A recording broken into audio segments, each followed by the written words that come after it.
गणपती बाप्पा मोरया।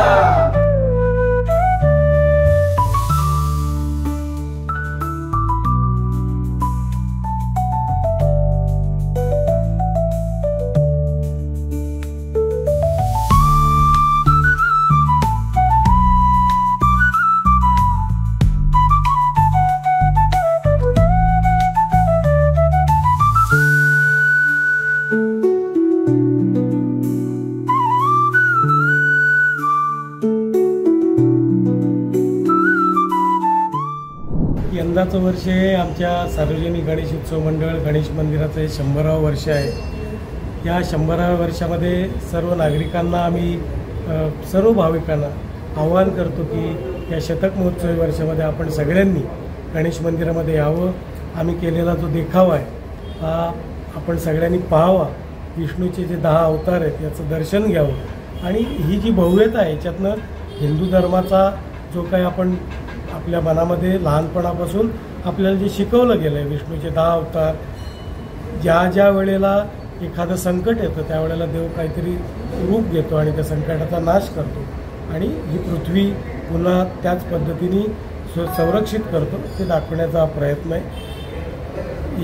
उद्या आगमन आहे आणि या आगमनाची एक खूप छान मिरवणूक बाजीप्रभू चौकातनं निघणार आहे। या मिरवणुकीमध्येही सगळ्यांनी सामील व्हावं।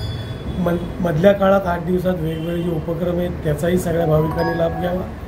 गणेश उत्सवाचा जो सांगता समारोह असेल तो पण खूप मोठ्या प्रमाणामध्ये या मिरवणुकीचा थाटमाट असेल आणि त्याचं एक आकर्षण म्हणजे पुण्याची जी रमणबाग नावाची जी एक संस्था आहे जी ढोल पथकामध्ये पूर्ण महाराष्ट्रामध्ये त्याचं नाव आहे आणि ते बघण्यासाठी डोंबिवलीतली ढोल पथकंसुद्धा उत्सुक आहेत।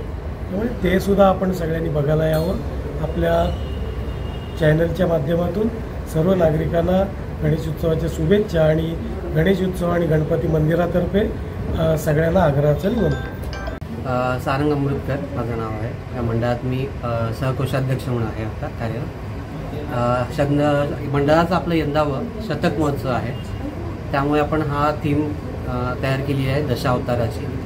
तर याच्या मागची संकल्पना अशी आहे की आपण मंदिराच्या अँगलने काही करायचं होतं। जसं राम मंदिर होतं तर राम मंदिरच नाही तर त्यासारखं काही करता येईल का, त्यामुळे आपण दशावतार टाईप जसे विष्णूचे 10 रूप आहेत ते आपण रूपं मांडायची इथे ट्राय केलेलं आहे। अमन विधाते म्हणून सेट डिझायनर त्यांनी ही संकल्पना आपल्याकडे सादर केली। आम्ही त्यांना सांगितलं की आपल्याला काय करायचं आहे त्या त्यांनी तसं सादर केलेलं आहे। साधारण 1 ते 1 महिन्याचा कालावधी लागलेला आहे या सगळ्या कामाला पूर्ण करून। काही कारागीर असतात जे कामं करत होते, 20-25 लोक होती त्यांची, ते काम करत होते, डेली त्यांचे कामं चालू होते। अजूनही ऑनगोईंग आहेत, काही कामं फिनिशिंगच्या लेवलला आहेत।